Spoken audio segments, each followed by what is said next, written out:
आज ओडिशा कृषि और वैश्विक विश्वविद्यालय ओयूटीर 65तम प्रतिष्ठा दिवस कृषि गवेषणा संप्रसारण एवं शिक्षा क्षेत्र में नूतन अध्याय जोड़ी विश्वविद्यालय निजर श्रेष्ठता प्रतिपादन करिछि।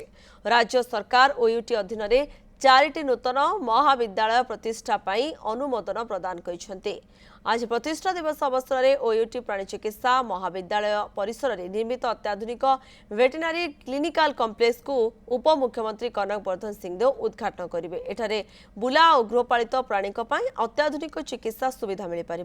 ओयूटी वन्यप्राणी स्वास्थ्य केन्द्र को NABL मान्यता मिली। स्नातकोत्तर और PhD छात्र छात्री वृत्ति नूतन पेटेंट नूतन किसम उद्भावन एवं GI टैग प्राप्ति दिगरे व्यापक कार्य कर राज्य में फसल उत्पादन वृद्धि लक्ष्य ओयूटी पक्षर एपर्यंत 217 रु अधिक अमलक्षम किसम विकसित कर संबलपुर सरस तिया माणिकपाटणार दही एवं ढेंकानाल बैगण GI टैग अनुमोदन शेष सोपान में पहुंची।